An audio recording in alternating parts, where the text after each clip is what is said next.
माझे रामदास माय माझे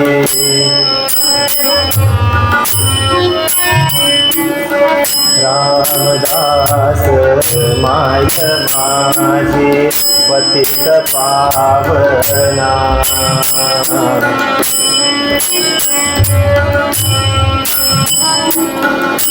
रामदास माय माझे पतित पावना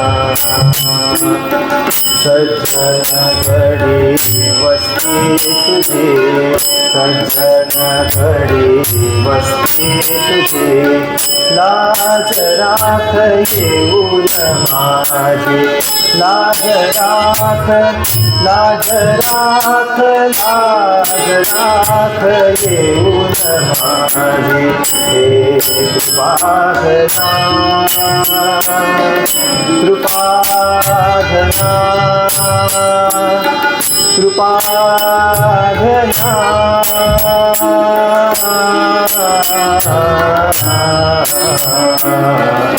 रामदास माय माझे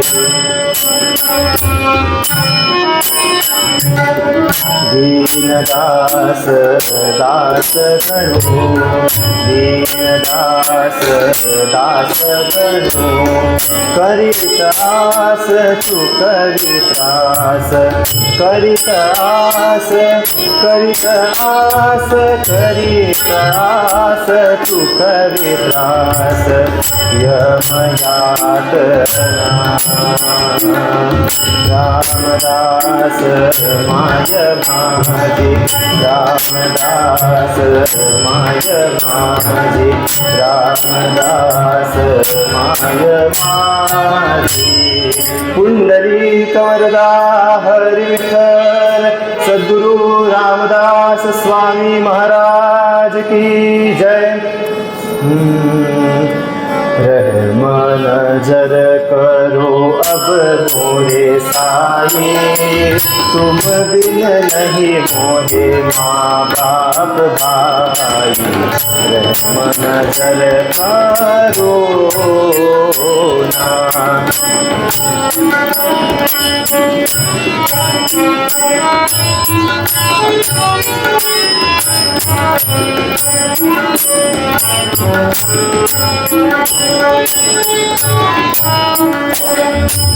मैं अंधा हूँ बंदा तुम्हारा मैं अंधा हूँ बंदा तुम्हारा मैं ना जानू मैं ना जानू मैं ना जानू मैं ना जानू मैं ना जानू अल्लाह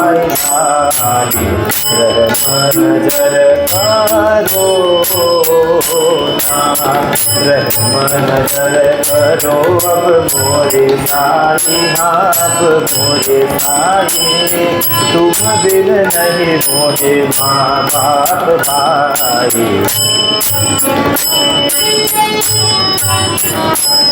भारी जमाना मैंने गवाया भारी जमाना मैंने गवाया साथिया करता साथिया करता साथिया करता साथिया करता साथिया करता ज्ञान को मन नजर करो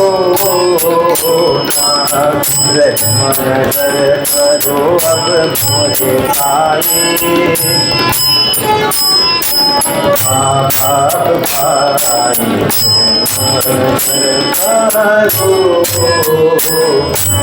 अपने मस्जिद का झाड़ू गनू है अपने मस्जिद का झाड़ू गनू है मालिक हमारा, मालिक हमारा, मालिक हमारा, मालिक हमारा, मालिक हमारा, तुम बधाई नजर करो ना, नजर करो अब मोरे भाई।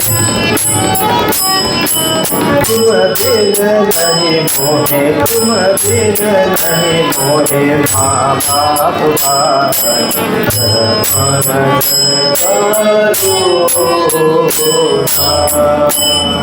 पुंडरीक वरदा हरि विठ्ठल समर्थ साईनाथ महाराज की जय।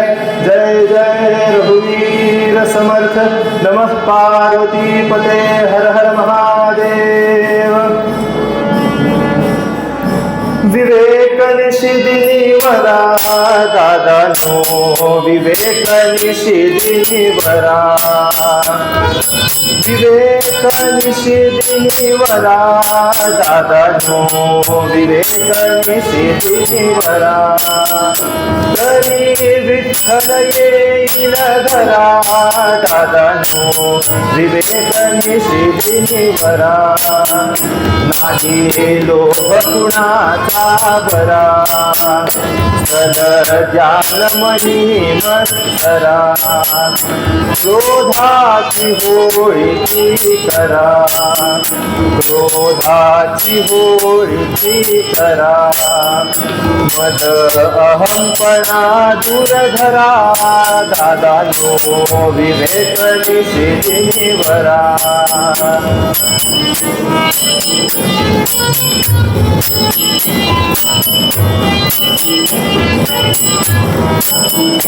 भव नदी भरली तोतडी, भव नदी भरली तोतडी, नका टाकू तिच्या मध्ये उडी, नका टाकू तिच्या मध्ये उडी, हरिनाम हीच सांगडी, हरिनाम हीच सांगडी, करुया नदिसया करा दादा नो, विवेक निशिदिनी वरा।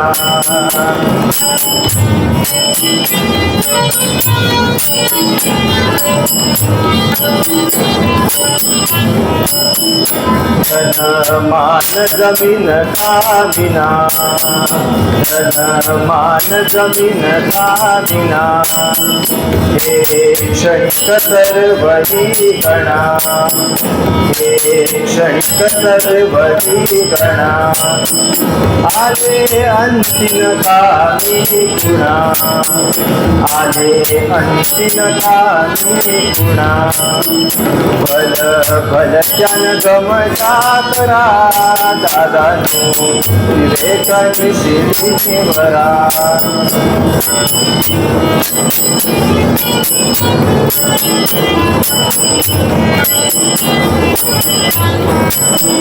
नको योग याग दर्पण, नको योग याग दर्पण, नको व्रतादि उद्यापन, महा विठ्ठल चरणी मन,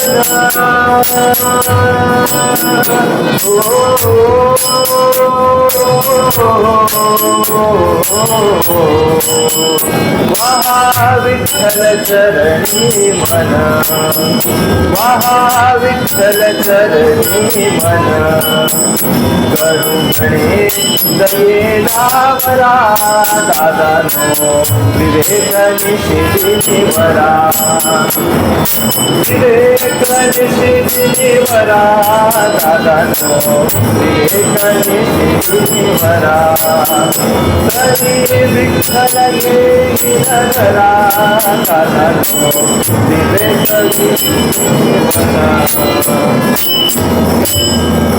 पुंडरीक वरदा हरि विठ्ठल सद्गुरु ज्ञानेश्वर महाराज की जय। जय जय रघुवीर समर्थ। श्रोते हो, बाहेर श्रावणी सोमवार निमित्त काही वाजणं चालू आहे. आपण थोडा वेळ भजन करूया. तोवर तो आवाज संपला तर ठीक, नाही तर आपण सुरू करू, पण सुरुवात भजनाने करूया. विठ्ठल विठ्ठल विठ्ठल विठ्ठल विठ्ठल विठ्ठल विठ्ठल विठ्ठल विठ्ठल विठ्ठल विठ्ठल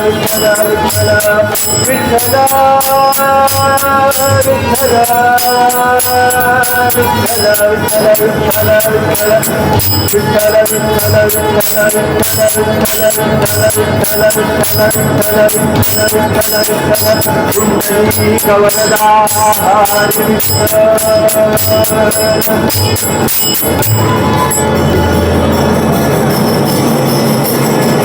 अजून एक गजर करूया थोडा वेळ. मी म्हणतो माझ्या मागे, तुम्ही म्हणा. गजराचे शब्द असे आहेत. जय सच्चिद घन जानकी जीवन नारायण तव दासोहम. जय सच्चिद घन जानकी जीवन नारायण तव दासोहम. म्हणा.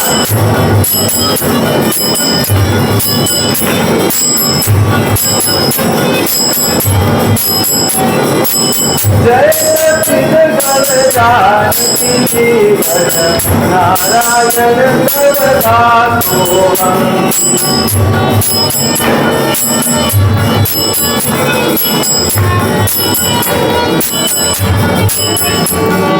जय सच्चिद घन जानकी जीवन नारायण तव दासोहम.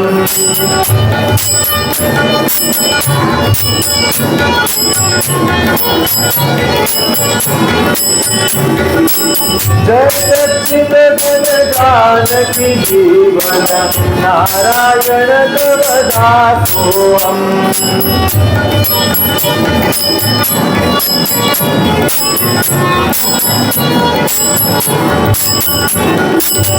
नारायण तव दासोहम. नारायण तव दासोहम. नारायण तव दासोहम. पुंडलीक वरदा हरी विठ्ठल.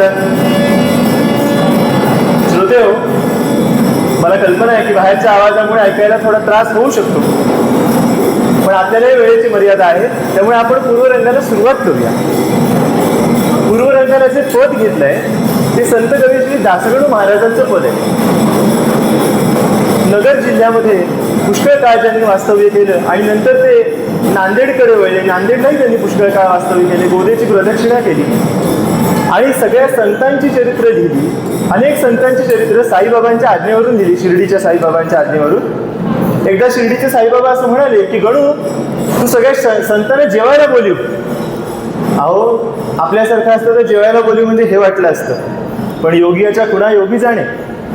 महाराज म्हणाले जेवायला बोलव म्हणजे दासगणू महाराजांनी तो अर्थ योग्य तसा घेतला की सगळ्यांची चरित्र लिही आणि तुझ्या मुखातून किंवा तुझ्या लेखणीतून निघणारी सुधाही त्यांना चाखायला दे.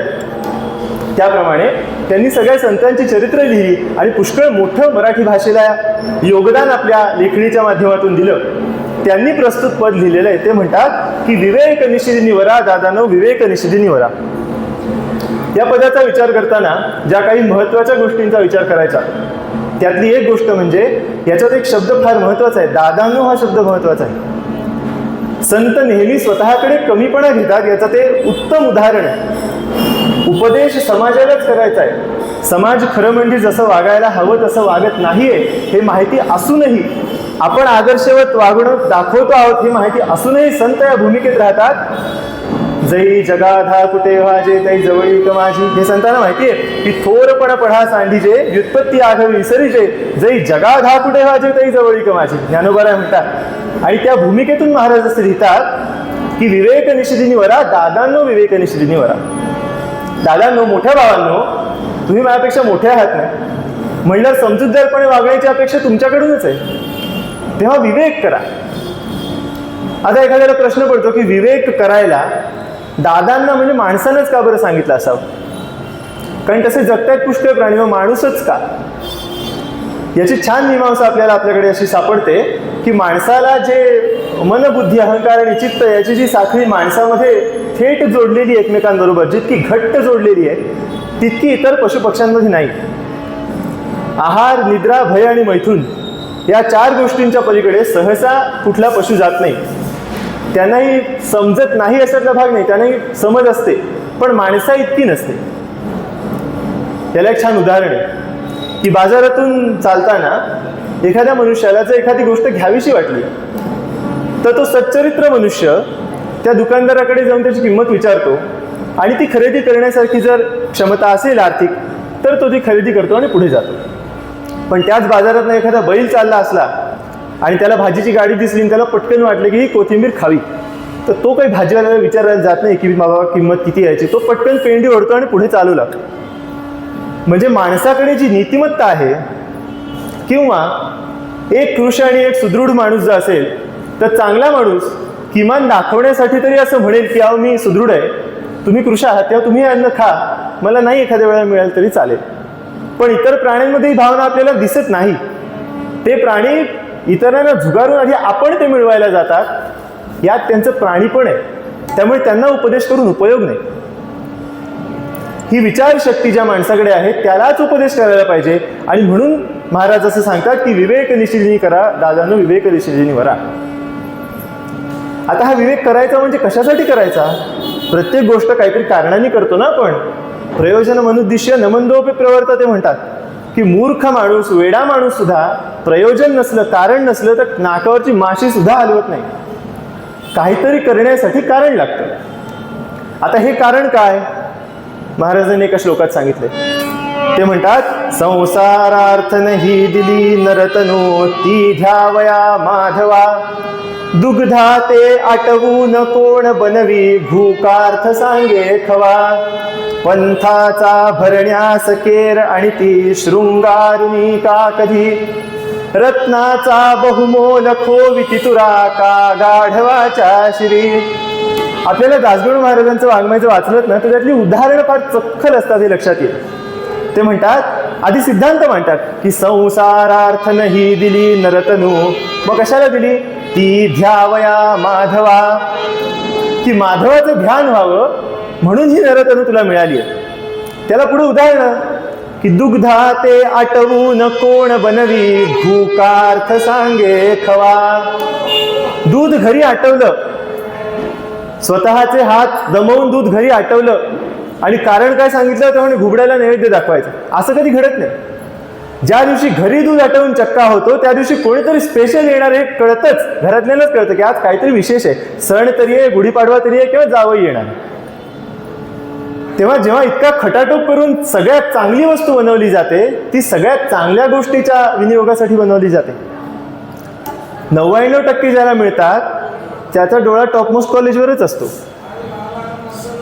म्हणजे सगळ्यात चांगला जर नरदेह आहे, आणि याचं कारण आहे नरदेहामध्ये फक्त ही साखळी इंटॅक्ट आहे, फक्त माणसाला जास्त समज आहे, हे त्याचं कारण नाही बरं का. इतर पशुपक्ष्यांना आपल्यापेक्षा जाणीवा या जास्त चांगल्या समजता येतात. अजगराची पचनशक्ती माणसाला नाहीये, मोरासारखं सुंदर रूप माणसाला नाहीये, हरणाच्या पायांना जे धावण्याचं सामर्थ्य आहे, शहामृगाच्या पायात जी ताकद आहे ती माणसाला नाहीये, कुत्र्याला अस्वलाला जो वास घेता येतो तो वास घेण्याची शक्ती माणसामध्ये नाही. यात वासरू प्रत्येक नेमका आपल्या आईकडे जातं. 1000 गाई असल्या तरी तसं माणसाचं बाळ जन्मानंतर काही 1-2 तासात जात नाही, पण गाईचं वासरू जातं, 1-2 तासात जातं, 1.5 तासात तर नक्की जातं. ही जी काही वेगवेगळ्या इंद्रियांच्या उपभोगाच्या क्षमता आहेत त्या जर माणसापेक्षा इतर प्राण्यांच्या चांगल्या असतील तर मग माणसाच्या देहाला चांगलं का म्हणायचं? याचं कारणच असं आहे की माणसाचा देह हा एकमेव असा आहे ज्याच्यात भगवत प्राप्ती करता येते. अगदी आजच्या भाषेत, आमच्या मुलांच्या भाषेत सांगायचं तर ती सिस्टीम फक्त आपल्या शरीरात इन्स्टॉल केलेली आहे, दुसऱ्या कोणत्याही देहात ते भाग्य नाही. आणि असे सगळे देह होऊन शेवटी आता माणसाचा जन्म मिळालाय बाबा म्हणून विवेक कर असं सांगायची वेळ येते. आता थोडा विवेकाचा विचार करूया. बरं, काय करू नको एवढं फक्त ते सांगत नाहीयेत, काय करा हेही पुढे सांगतायत. करण्यात अर्धवट माहिती होते.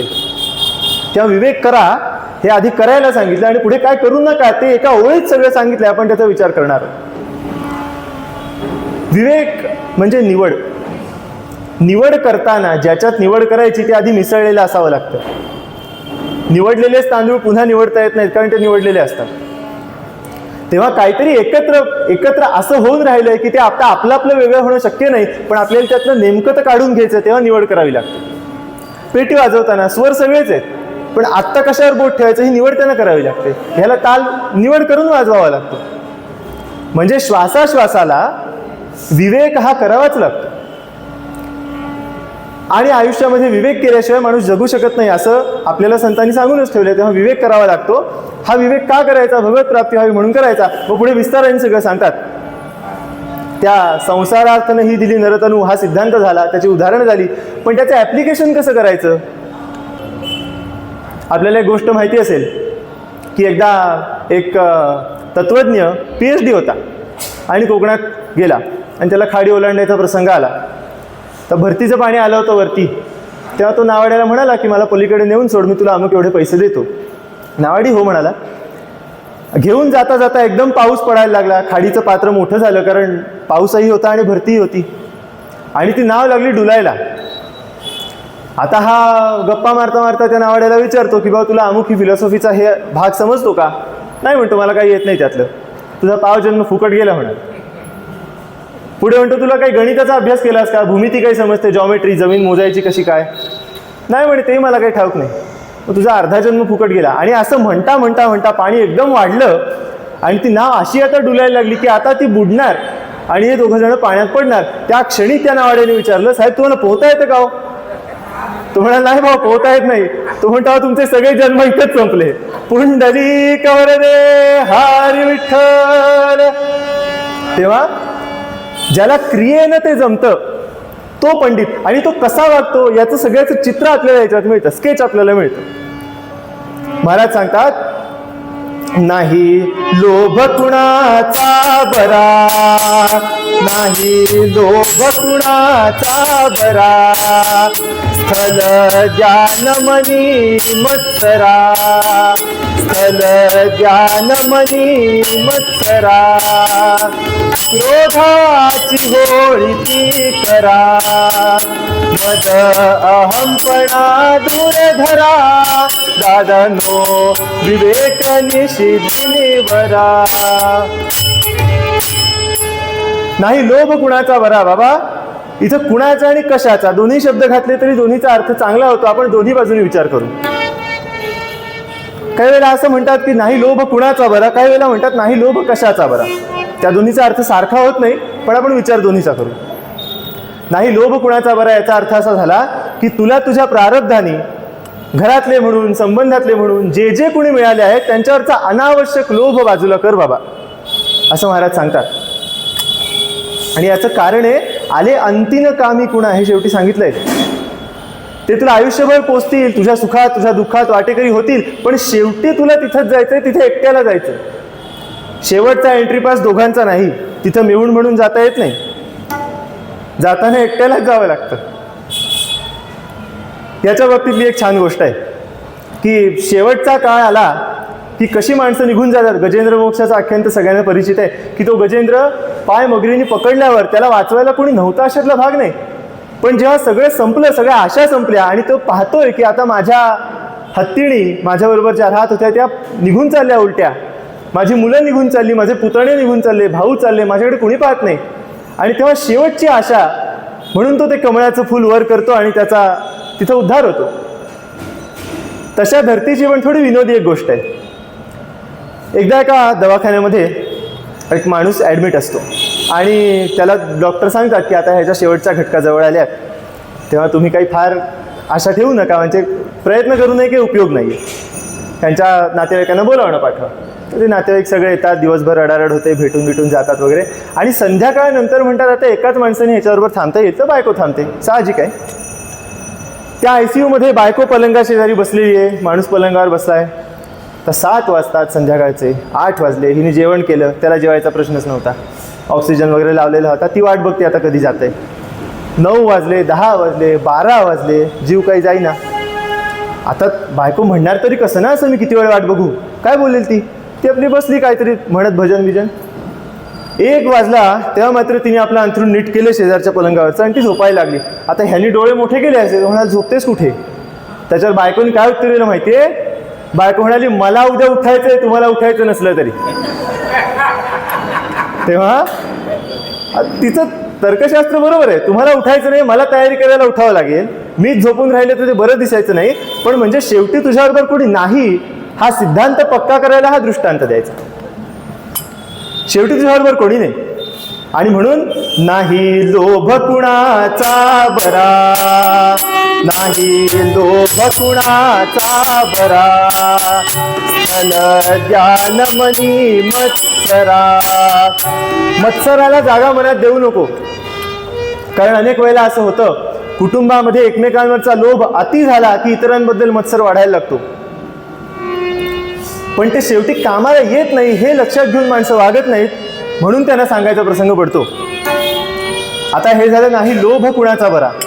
आता नाही लोभ कशाचा बरा बाबतीतली एक गोष्ट पाहू. एक राजा होता आणि त्या राजाला सोन्याची हाव होती, म्हणजे मला किती सोनं मिळालं तरी हवंच हवंच असं त्याचं होतं. त्याने खूप तपश्चर्या केली एकदा आणि देव प्रगट झाला. तो म्हणाला, तुला काय पाहिजे बाबा, मागून घे वर.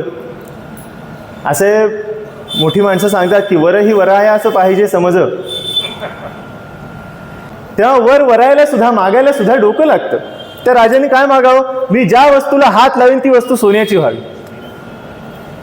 देव बरं म्हणाला, कारण देवात आणि संतांमध्ये हा फरक आहे. देव तुम्ही जे मागाल ते देतो आणि संत तुमच्या कल्याणाचं असेल ते देतात. संत असते किंवा गुरु असते तर त्यांनी सांगितलं असतं, बाबा हे मागू नको, किंवा अजून तुझी तयारी झाली नाही आत्ता माझ्याकडे मागू नको. पण देवाने तसं नाही. देव असा आहे, ये यथामाम प्रपद्यन्ते तामस्तथैव भजाम्यहम. तू जसा माझ्याकडे येशील तसा आम्ही तुला आहे. तेव्हा देवाने वर देऊन टाकला की बरं म्हणे, तू जे ज्याला हात लावशील ती वस्तू सोन्याची होईल. झालं. आता पहिला दिवस त्यांनी फार काळजी घेतली की स्वतःच्या शरीराला आपला हात लागता कामा नये. त्याला ज्या हव्या होत्या त्या सगळ्या वस्तूंना हात लावला. घोडे सोन्याचे केले, गायी सोन्याच्या केल्या, बैल सोन्याचे केले. इच्छा वाईट नव्हती. इच्छा काय होती की माझ्याकडे जर याचक आला तर त्याला देताना माझ्याकडून अखंड सुवर्ण दान व्हावं, ही त्याच्या मागची इच्छा. इच्छा वाईट आहे का? नाही. संकल्प वाईट नाही आहे. पण त्याला जो लोभ चिकटला आहे की याचक नाही आला तर माझ्या ऐश्वर्यात भर पडेल, हा जो लोभ आहे त्याचं रूपांतर पुढे, त्याचा परिणाम असा झाला की 1-2 दिवसानंतर त्याला विस्मृती झाली आणि त्यानं स्वतःच्या बायकोला हात लावला. आता राणीला हात लावल्यावर राणी सोन्याची, बोलणार कोणाशी? एक झाली, एकीच्या मागून दुसरी, सगळ्या राण्या सोन्याच्या. त्याच्यानंतर त्याची लहान मुलगी आली खेळत खेळत, तिला हात लावला, ती सोन्याची. आता हा घाबरला. आता परत तपश्चर्या केल्यावर पुन्हा देव प्रगट झाला आणि म्हणाला, बाबा हे बघ, माझ्याकडे रिव्हर्स पॉलिसी नाही, एकदा दिलं की दिलं, तेव्हा आता हे काही परत घेणार नाही. आणि तिथं त्या राजाने, अशी कथा आहे की त्याने स्वतःच्या अंगाला हात लावला आणि आपला शेवट करून घेतला लोभापायी. त्याला दुसरा पर्याय उरला नाही. तेव्हा हा लोभ, कोणाचा लोभ तर वाईट आहेच, प्रमाणापेक्षा जास्त. हिडीस फिडीस करा कोणाशी असं संत सांगत नाहीत, कारण पुढे लगेच सांगितलंय स्थल ज्ञान मनी मत्सरा. मत्सरावरही आपण विचार करणार आहोत. पण हा लोभ कोणाचाही असता कामा नये आणि कशाचाही अनावश्यक लोभ असता कामा नये. मत्सराचा अर्थ थोडासा असा आहे की मत्सर म्हणजे माझी सर ज्याला येते त्याच्याबद्दल मला वाईट जर वाटत असेल तर त्याला मत्सर म्हणायचं. आणि त्याचं मूर्तरूप क्रोध. मत्सर हा मनात असतो बऱ्याचदा आणि तो प्रगट झाला म्हणजे त्याला आपण क्रोध म्हणतो. आता या क्रोधाची होळी करायला लावली. होळी आपण अशा गोष्टीची करतो जी गोष्ट परत आणायची नसते. असं कधी आई मुलांना सांगत नाही की हे कपडे होळीत टाकणे उद्या घेऊन ये, असं कधी होत नाही. होळीत गोष्ट टाकायची म्हणजे तिचा पुन्हा स्वीकार करायचा नाही हे लक्षात ठेवून टाकायची. क्रोधाच्या बाबतीत महाराजांनी एक छान गोंधळ लिहिलाय. पंढरपूरच्या विठ्ठलाला विठाबाई म्हणून तिचा गोंधळ लिहिलाय. त्यात ते असं म्हणतात की क्रोध बोकड बळी पाहिजे बयेस पंढरपुरा. तुळजापूरला जो बळी देतात तो सगळ्यांना माहिती असतो. मग म्हणले पंढरपूरला बळी काय आहे? म्हणे काय काळजी करू नका, पंढरपूरच्याही विठाबाईला बळी लागतो. पण तो कसला लागतो? क्रोधरूपी बोकडाचा बळी लागतो. आणि बळी दिलेलं पुन्हा स्वीकारायचं नाही, म्हणून क्रोधाची होळी ती करा. आणि हे करण्यासाठी आवश्यक काय? मद अहंपणा दूर धरा दादानो विवेक निशिदिनी वरा. मद अहंपणा दूर धरा दादानो विवेक निशिदिनी वरा. मद अहंपणा दूर धरा. अहमपणा टाकायला लावला नाही. याच्यात थोडा वारकावा आहे की आधीच्या क्रोधाची तर होळी करायची, पण अहमपणा तर टाकायचा नाही. का बरं? कारण प्रसंग विशेषी संतांनाही त्याची गरज लागते. क्रोधाची होळी जरी केलेली असली तरी त्या होळीची राख वापरावी लागते कधीतरी. आपल्याला एक उदाहरण सांगतो. गोरोबा काकांकडून आपलं मूल पायाखाली तुडवलं गेलं आणि त्यांच्या बायकोला अतिशय दुःख झालं. अतिशय दुःख म्हणजे किती? त्या बाईच्या मुखात असं गाणं दिलं त्यांनी की तिला बाळाचं बायलेणं पाहिलं घरातलं, कुठे टोपडं पडलंय, कुठे खेळणं पडलंय, तिला असं भडभडून यायचं आणि ती म्हणायची, करू काय लागली ग हाय, करू काय लागली ग हाय ग, वंशासाठी कारट नाही, वंशासाठी कारट नाही, सागरी बुडाले जहाज घराला इस्तो लागला बाई. काय करू मी आता? पण हे दुःख तिच्यापुरतं होतं तेव्हा ठीक होतं. पुढे पुढे ती जेव्हा संतांना शिवाय द्यायला लागली तेव्हा गोरोबा काकांनी काय केलं माहिती आपल्याला? गोरोबा काका जे काम करत होते हातातलं ते थोपट उचललं आणि फार दिवशी तिच्या तोंडावर फेकून मारलं. का बरं? तिच्या भावनांचा अनादर नव्हता, त्या बाळाबद्दलचं दुःख नव्हतं, असंही नव्हतं, पण हे जे काही झालं ते माझ्यामुळे झालं, तू संतांना शिवाय देऊ नको. आणि असं असतं की एखाद्या भावना वेगात माणूस फार वाहत गेला की त्याला एकदम शॉक ट्रीटमेंट द्यावी लागते. ती गोरोबा काकांनी दिली आहे. मग तिथे क्रोध वापरलाच आहे की. क्रोधाची होळी करायची पण त्याचं भस्म फेकून नाही द्यायचं, ते भस्म जवळ ठेवायचं आणि लागेल तसं चिमूट चिमूट वापरायचं. आणि हाच विवेक माणसाला करता यावा, हाच विवेक जमावा, ते केव्हा वापरायचं हे समजावं म्हणून सांगायची वेळ ते विवेकनिषेधी निवरा.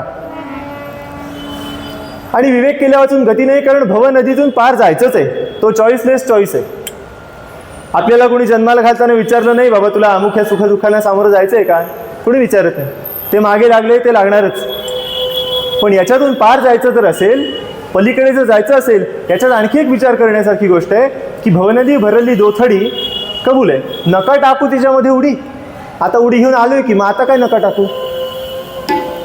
जर करायची नसेल गोष्ट भविष्यात तर आत्ता आपण सांगू ना की बाबा असं करू नको. मग हे तिथं का आलं? आता ज्या नदीत आहात त्यातून पुन्हा पुढच्या नदीत उडी मारू नका. म्हणजे आताचा जन्म तुमचा शेवटचा ठरावा ही अपेक्षा आहे त्यांची. जसं मूल कितीही मोठं असलं तरी आई सांगते पैकीच्या पैकी मार्क मिळव, त्यातलं सांगणं आहे. मुलाची क्षमता काय मुलाला माहिती आहे, ती ओळखून त्यांना अभ्यास करायचा आहे. पण ते म्हणतात की भवनदी भरली दोथडी, हिच्यात आलाच ना बाबा, ठीक आहे आता झालं गेलं, गंगेला मिळालं, पण नको टाकू तिच्यामध्ये उडी. पुढच्या नदीत किंवा त्याच नदीत पुन्हा पडून वाहू नको. मग काय कर? हरिनाम हीच सांगडी, हरिनामाची सांगडी घे.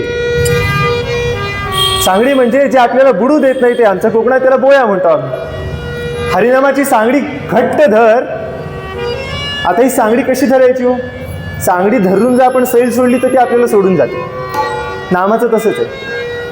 नाम आपल्याला सुरुवातीला धरावं लागतं, प्रयत्नपूर्वक जमवावं लागतं, एकदम ती सवय लागत नाही. पण ती लाव आणि काय कर? भवनदी भरली दोथडी, नका टाकू तिच्यामध्ये उडी, हरिनाम हीच सांगडी, करून या नदीचा तरा, यातून तरुण जा, इथे अडकून पडू नको.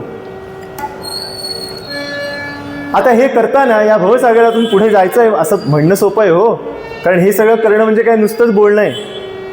लोकांसांगे ब्रह्मज्ञान, स्वतः कोरडे पाषाण्यातला प्रकार आहे सगळा. पण सांगणाऱ्याच्या दोन जाती आहेत. सांगणारे दोन प्रकारचे असतात. एक असतो तो वक्ता पाहिजे साचार अनुभवाचा, जी समर्थांची अपेक्षा आहे, तसा अनुभवाचा एक वक्ता असतो. आणि दुसरा वक्ता असतो असा की माझी योग्यता काय हे विशेष महत्त्वाचं नाही, मला तिथपर्यंत जायचंय हे ठरवून जमेल तसे प्रयत्न करत राहणारा. आपण यातले कुठले होते आपण निवडावं. तेव्हा पलीकडे जाताना काय कर? कारण हा जो सगळा संसार मागे लागलाय, प्रत्येकाला घर आहे. ज्यांनी घर सोडलं, जो महंत झाला त्याला मठ आहे. संसार सुटत नाही, संसार मागे लागायचा तो लागतोच, ते सगळं करावंच लागतं कंपल्सरी. आणि म्हणून काय कर? धनमान जमीन कामिना, हे क्षणिक सर्वही गणा. धनमान जमीन कामिना, कामिना म्हणजे कौटुंबिक सगळे, नुसती पत्नी एकटी नाही. कारण कामिनी शब्दाचा एक विशेष अर्थ आहे. कामिनी म्हणजे जी सतत इच्छा ठेवून असते ती. जामाता जठरम जायामध्ये जे म्हणतात ना की जिच्या इच्छा कधी संपतच नाही ती बायको. पण प्रत्येक बायको तशी असेल असं नाही, पण कामिनी म्हणजे तीच की जिला सतत तुमच्याकडून काहीतरी इच्छा आहे, स्वतःच्या सुखासाठी तो आहे असा जी विचार करते ती. पत्नी आणि कामिनी या थोड्या वेगळ्या आहेत, पण म्हणून कामिनी शब्दाची योजना करून असं दर्शवलं की घरातले सगळे जे आहेत, शिते तवरती भूते भोवती, जोर मनुष्य कमवताय तोवर विचारतात, त्याच्या पलीकडे कोणी भाव देत नाही. धनमान जमीन कामिना याचं मर्यादित अस्तित्व लक्षात घे. तुला हे सगळं सोडून कधी जावं लागेल सांगता येत नाही. समर्थांनी त्याच्यावर अख्खा समास लिहिलाय मृत्यू निरूपणाचा. त्यात त्यांनी सगळं वर्णन केलंय की मृत्यू न बघे अमुक, मृत्यू न बघे तमुक, तुम्ही कोण आहात हे मृत्यू पाहत नाही, तसंच्या तसं निघून जावं लागतं. अहो किती निघून जावं लागतं, चहा पिता पिता माणसं मरतात, आपल्याला माहिती आहे. इतकं हे सगळं अनसर्टन आहे आणि म्हणून त्याच्यात अडकू नको. तिथे राहताना त्यांना वाईट म्हण असं अजिबात नाही बरं का, त्यांच्याशी जुळवून घे, पण प्रत्येकानं माझं ऐकलंच पाहिजे असा हेका धरू नको असं ते आपल्याला सांगतायत. किती जमेल आपण आपलं आपलं बघू. आणि मग या संसारात माणूस असला, प्रपंचिक असला कुठल्याही प्रकारचा, तर त्याचा स्वभाव असतो की अमुक हे करण्यासाठी हे व्रत करावं. कुणी योगाच्या मार्गाने जातो, कुणी आणखी काही जातो, व्रत उद्यापन सगळं करत असतात. पण महाराज सांगतात की नको योग याग तर्पण, नको व्रतादी उद्यापन, इथे सांगून थांबत नाही. मी तेच म्हणलं ना की काय करायचं आणि काय नाही करायचं दोन्ही दुहेरी मार्गदर्शन आहे. हे मॅन्युअल उघडलं की दुसरं गाईड घ्यायची गरज नाही, ह्याच्यात सगळं मिळते. नको योग याग तर्पण, नको व्रतादी उद्यापन, पण जर काय असेल तर वहा विठ्ठल चरणी मन, हे हळूच सांगितलं पुढं, कारण ही ओळ मोठी आहे. ते वहा विठ्ठल चरणी मन थोडंसं आहे, छोटंसं. तेव्हा विठ्ठल चरणी जर एकदा मन व्हायलेलं असेल तर योग याग व्रत उद्यापन इत्यादींची गरज उरत नाही. त्याची गरजच नाही असं म्हणणं नाही. प्राथमिक अवस्थेमध्ये ते करावंच लागतं, त्या त्या ठिकाणी त्याचं महत्त्व उदंड आहे. अशी एक गोष्ट सांगतात की एका संतांचा एक शिष्य होता आणि तो म्हणाला की काय तुम्ही कायम सांगता सर्वम खलविदम ब्रह्म, गणपती एक, राम एकच, विष्णू एकच, गणेश एक, काय सगळे देव एकच आहेत. मग म्हणे असं नाही का झालं, विष्णूला दुर्वा आणि गणपतीला तुळस नाही वाहून चालत? नाही म्हणे, मग तसं तुझा आणि तुझ्या बायकोचाही अंतरात्मा एकच आहे, तिला धोतर नेसून तू साडी नेसून ये, चालेल का? जोवर आपण देहाच्या पातळीवर आहोत, जोवर आपणच कच्चे आहोत, पहिलीतल्या मुलांनी म्हणायचं का 12वीचा पेपर सोडवायला दे, तसं नसतं. तेव्हा त्या त्या ठिकाणी प्रत्येकाला तेवढंच महत्व आहे, पण त्याच्यात अडकून पडू नका इतकंच त्यांचं सांगणं आहे. आणि म्हणून सांगतात नको योग याग तर्पण, नको व्रतादी उद्यापन, वहा विठ्ठल चरणी मन, गणू म्हणे दयेनावरा, दादानो विवेक निशिदिनीवरा. असा विवेक निशिदिनी कर तर विठ्ठल तुझ्या घरी चालत येईल. तुला त्याला बोलवावं लागायचं नाही, तुला त्याला आमंत्रण द्यावं लागायचं नाही. अहो आमंत्रण देऊन माणसं सुद्धा घरी येतातच असं नाही, पण जर रोज विवेक केलास, नेमानं असा राहिलास, या सगळ्या पथ्यात राहिलास, तर पांडुरंग स्वतः तुझ्या घरी चालून येईल. आता आपण थेरी ऐकली, प्रॅक्टिकल कुणाचं पाहायचं ते तुम्हाला उत्तर रंगात सांगतो. रहम नजर करना, अरे साई रहम नजर करना, बच्चों का पालन करना रे, बच्चों का पालन करना. मैं अंधा हूँ बंदा आपका, मैं अंधा हूँ बंदा आपका, मुझसे प्रभु दिखलाना, साईं मुझसे प्रभु दिखला.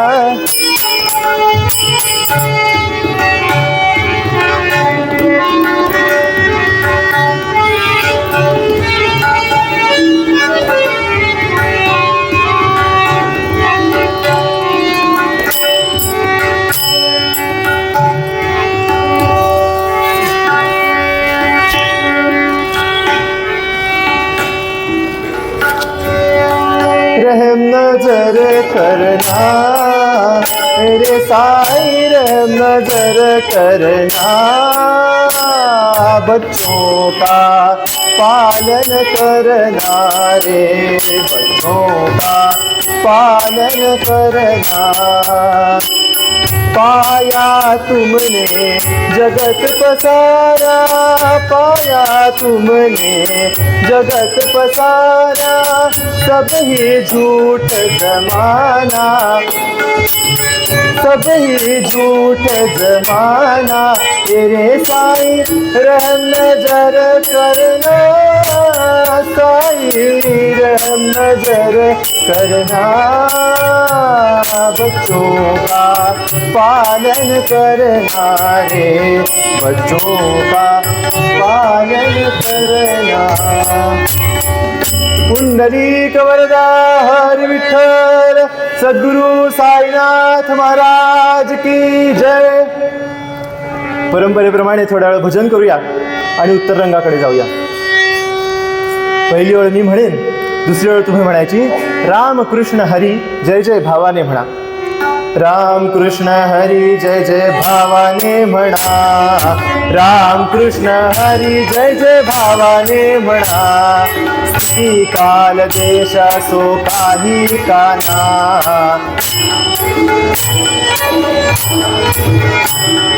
रूप वर्ण वेश असो काही काना,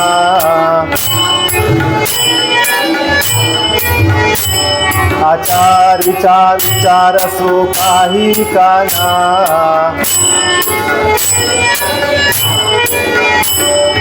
ध्येय ध्येय ध्येय असो काही काना,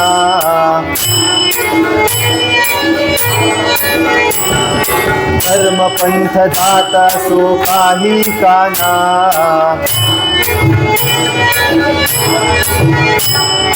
असाल तेथून प्रती चला यत्न सोडाना. राम कृष्ण हरी जय जय भावाने म्हणा.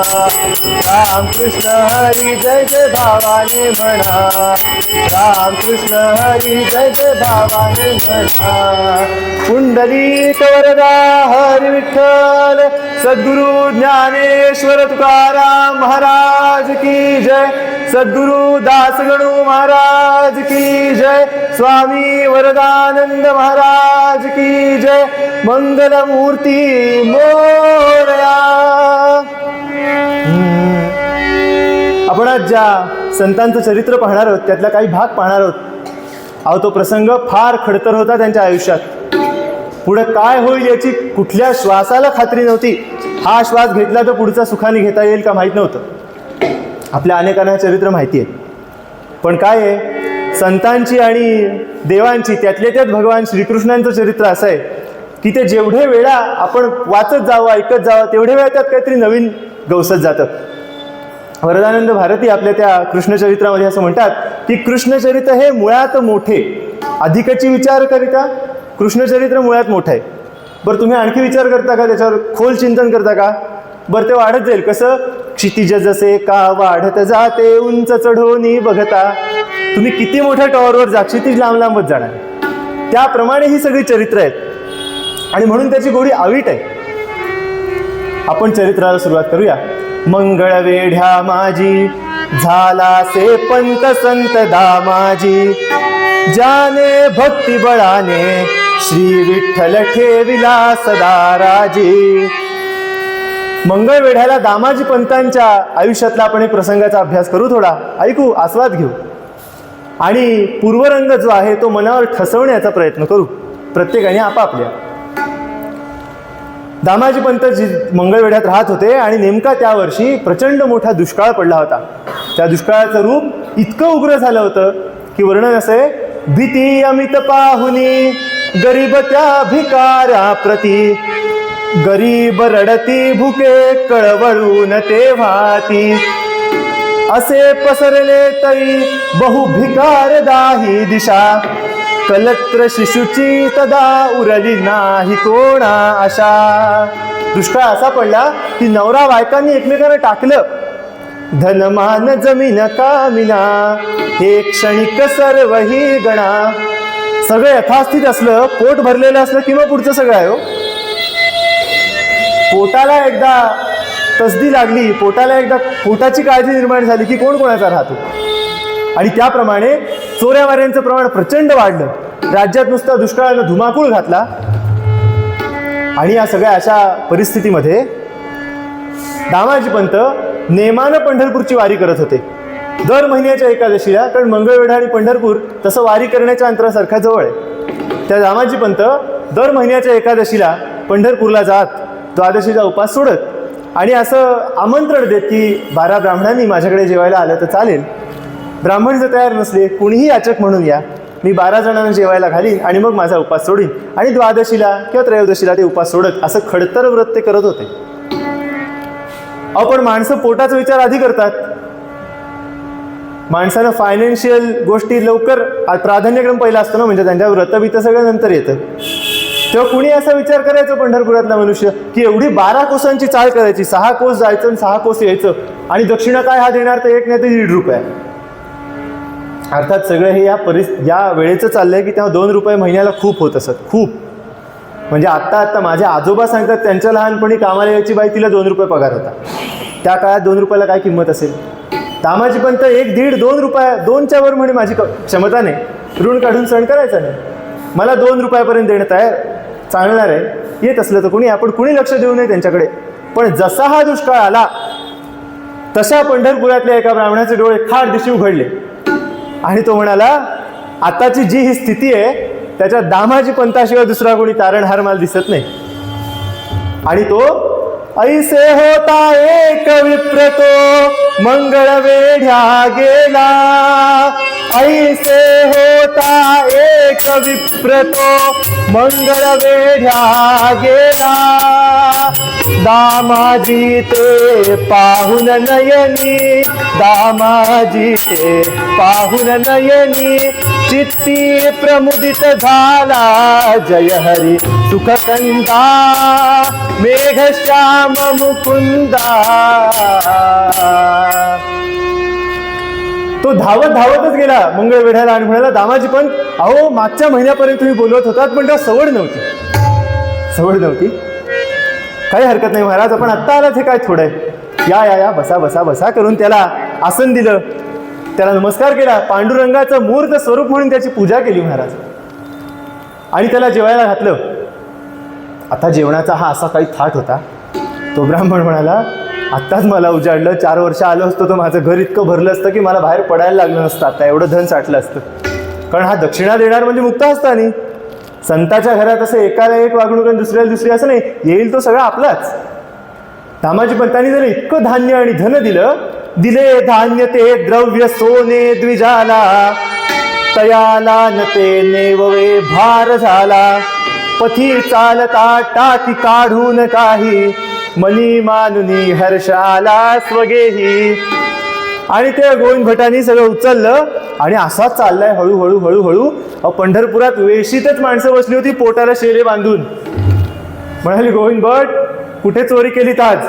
गोविंद भट म्हणाले, अरे चोरी नाही, गावात सांगू नका माझ्याकडे एवढं नाही तर माझ्या दारासमोर रांग लागेल, पण तुम्हाला हवं तर युक्ती सांगतो. तरी म्हणाले, सांग कुठून आणलंस? ते म्हणाले, मंगळवेढ्याला जा, धामाजी पंताकडे भरलेली कोठार आहेत, त्यातनं एक एक पायली काढून वाटतो तो प्रत्येकाला. मी तर पहिलाच गेलो म्हणून मला पोतभर मिळालंय म्हणून. तर काय असं कळल्यावर कोण थांबतो? ब्राह्मण म्हणाले, गावभर दवंडी पिटवा, फक्त ब्राह्मणच कशाला, प्रत्येक जात येऊ दे. का पोटं सगळ्यांना ना, कारण खाणं आणि पोट भरणं कोणाला चुकलं नाही. तेव्हा हे सगळे निघाले आणि त्यांनी विचार काय केला की दामाजी पंतांची अतिथीवर तर श्रद्धा आहे, बरोबर आहे, पण त्यात वारकरी असलं तर पाय धुवेल तो पाद्यपूजा करेल आपली. तेव्हा असं ठरलं सगळ्यांचं की सगळ्यांनी वारकरी म्हणून जायचं. झालं, मग तो मेकअप सुरू झाला. नाना परिचा आता म्हणत बसत नाही, आपल्याकडे वेळ कमी आहे.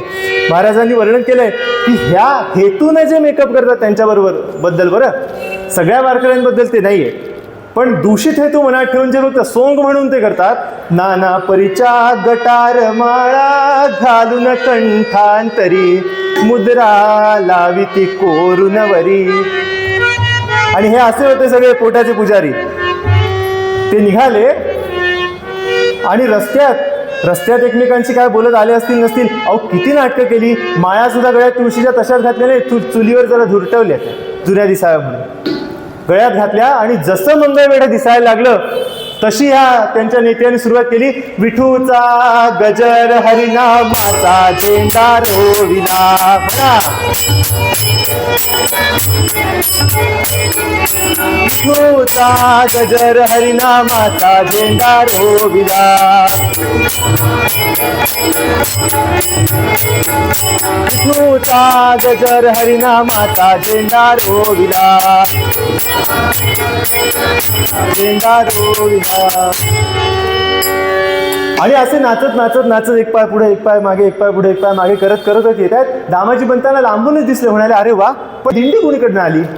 म्हणून दामाजी पंत विचार करत करत पुढे आले आणि दामाजी पंतांना पाहिल्या पाहिल्या त्यांच्या नेत्याने सुरुवातच केली. तो असा काही आविर्भाव आणून म्हणाला, आमुच्याने बोलवे ना, आमुच्याने बोलवे ना, आमुच्याने बोलवे ना, आमुच्याने बोलवे ना. नच वस्त्र ही अंगासी तसे मिळे ना खयासी हा त्रास आम्हाचा हे ना, आमुच्याने बोलवे ना. आम्ही सकळ भिकारी आलो तुझी द्वारी मा घारी आम्हाला विना, आमुच्याने बोलवे ना. या गाण्याची अशी गंमत आहे की हे गाणं म्हणताना जर म्हणणारा बेसूर असला तर त्यात काही विशेष वाटायचं कारण नाही, कारण ते सगळे इतके दमलेले होते, कोण सुराकडे लक्ष देतो. तेव्हा ते म्हणाले, दामाजी आम्ही भिकाऱ्यासारखे तुझ्या दारात आलो, आता आम्हाला नाही म्हणून आमची उपेक्षा करू नको रे. अरे 4 दिवस झाले चालतोय, आले होते त्याच दिवशी बरं का, 4 दिवस झाले चालतोय, त्या मानेला पाणी नाही, चंद्रभागेत पाणी पिऊन निघालो, तिथपासून आत्तापर्यंत जीव धरून ठेवला, तू चौकशा कसल्या करतोस, कुठे वारीन काय, जेवायला घाल आधी. आता अतिथी इतका आला असा काकुडतीला येऊन बोलतोय. हो, दामाजी पंतांचं अंतःकरण मऊ होतंच, पण त्यांची पत्नीही तिथं होती. आपल्याला उपनिषदांमध्ये असं सांगतात की पाहुणे आले तर काय म्हणून स्वागत करावं, जेवण तयार आहे. उपनिषद म्हणतात नेहमी पाहुण्यांचं स्वागत या शब्दाने करावं की जेवण तयार आहे. तेव्हा असे परिसताच ये कुलवधूत याची तिथे, म्हणे द्विजवरा जरा धीर धरा बसाया इथे, तुम्हा करून घालते त्वरित दिव्य पाका प्रती, आम्हा तुमची आमिसे खचित भेटला श्रीपती. दोघं जण एकत्र दाम्पत्य उभं राहिलं आणि म्हणालं हात जोडून की महाराज तुम्ही आलात म्हणजे काय पांडुरंग नाही असं आहे का, तुमच्या रूपाने पांडुरंगच आलाय, तेव्हा तुम्हाला नैवेद्य दाखवायला आम्हाला आनंद आहे. फक्त तुम्ही आज संख्येने 1200-1500 आणि मी आहे करणारी बाई एकटी.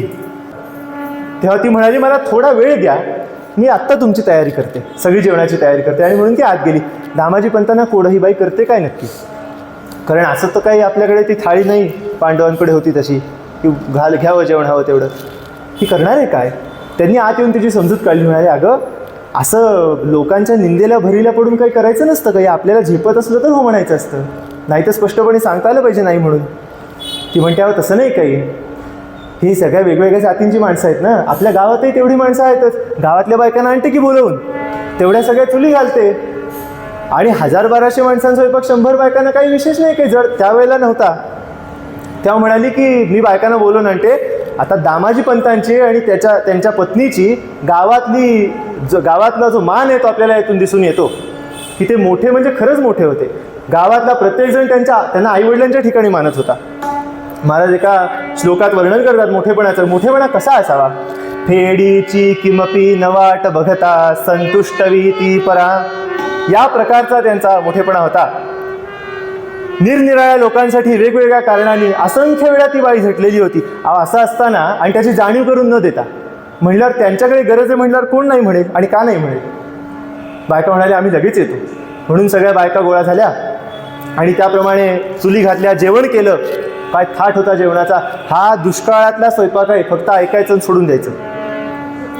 जेवण असं होतं, थाट माट बहुपाट शिशीचे परिमळ सुटती उदबत्त्यांचे, पानस वाहत द्रोण खेळीचे, मीठ धवल लिंबू पंचामृत टक्कुरायते भेंडवडेचे, दाटी झाली कोशिंबीरची, खिरा काकडी आणि केळ्याची, पेरू अननस डाळिंबाची, डाळ वाटणी बहुसमजेची, कुरडई पापड भजा वड्यांची, गर्दी कशी झाली तशी शाखांची मुळा दोडका वांगी कोहळा चुका चाकवत भेंडी पोकळा भेंडस वाघाची घोसाळी अभय शेवगाच वळी पडोळी किरी मनोहर नाना परिचा वळवट टिकल्याने गवल्यांचा रायभोग तांदूळ मजेचे पिवळे दाट वर्ण तुरीचे तूप साजूकते गाईचे एक रुपया पात्री दक्षिणा प्रमोद झाला विप्रवरांना दास गणूच्या यानव कवना मान्य करो तो पंढरी राणा